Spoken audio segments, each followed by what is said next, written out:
આપનું નામ? મારું નામ ઝાલા યુવરાજજી છે. શ્રી બજરંગ ગરબી મંડળના આયોજક છે. શું કહેશો આપણે ગરબી કઈ રીતના છે, શું આપનું આયોજન છે?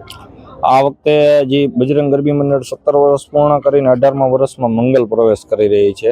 આ એક માતાજીની અસીમ કૃપા માની છે કે મંડળ અમારું વ્યવસ્થિત ચાલે છે. દર વર્ષે તમે પૂનમે માતાજીને અંબાજી માને કંકોત્રી દેવા જાવ છો, તો અમારી ગરબી હા, અમે એક મા અંબાને અંબાજી અમે અમારી શ્રી બજરંગ ગરબી મંડળની એક કંકોત્રી મૂકી છે અને મા અંબાને અમે કહી છે કે જે દર વર્ષે સાથ અને સહકારને આશીર્વાદ આપો છો એવા ને એવા આશીર્વાદ અમને આપતા રહેજો. લોકોને શું જોવા મળશે?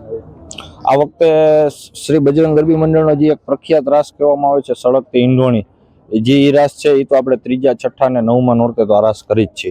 આ વખતે કંઈક નવીન લાવશે પબ્લિકમાં. સરપ્રાઈઝ હશે કે નવીન? ના, નવીન જ હશે કંઈક. સરપ્રાઈઝ હશે. હા, લોકોને જોવો તો એ ટાઈમ કહેશે સરપ્રાઈઝ માટેનો? એ 5મા નોરતે અને 7મા નોરતે આ રાસ રજૂ કરશે અમે. લોકો ક્યાંથી આવે રાસ જોવા? આ રાસ જોવા માટે બહારગામનું પબ્લિક બહુ આવે છે. પોરબંદર છે, જુનાગઢ છે, ત્યાંનો વધારે હોય છે.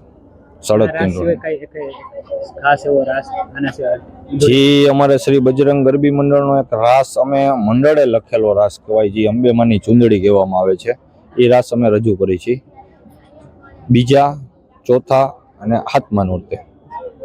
લોકોને શું કહેશો રાસ જોવા માટે? જે આ રાસ જોવા માટે જે અમારો સળગતી ઈંઢોણીનો રાસ છે એ તો 3જા, 6ઠા અને 9મા નોરતે રાસ કરી છે. એની એક રાજકોટની જાહેર જનતાને અમે ભાવભર્યું મંડળ તરફથી આમંત્રણ પણ આપી છે. સરપ્રાઈઝ તો કઈ રાસ ક્યારે હશે કઈ ખબર પડશે? એ 5મા અને 7મા નોરતે હોય છે.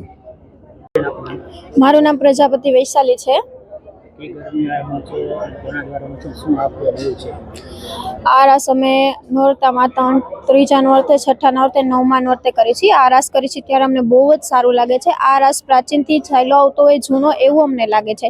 અને આ રાસ કરી છે ત્યારે અમને પૂરેપૂરી સેફટી હોય છે, જેમ કે ફાયર બ્રિગેડ હોય છે અને અમારા ગરબીના સભ્યો પણ પૂરેપૂરું ધ્યાન આપે છે. અને આ રાસ કરી છે ત્યારે અમને લાગે કે માં નવદુર્ગા અમારી સાથે રમતા હોય એવું અમને લાગે છે. આ રાસમાં ડર કે ભય લાગતો જ નથી. આમાં 2 હાથમાં મસાલ, માથે ગરબો, એની માથે ઈંઢોણી એવું હોય છે. ના, આ રાસ કરી છે ત્યારે અમને અંદરથી જ એટલી ખુશી હોય છે કે ડર તો લાગતો જ નથી. મતલબ આમાં તો અમે જાતે જ શીખો તો.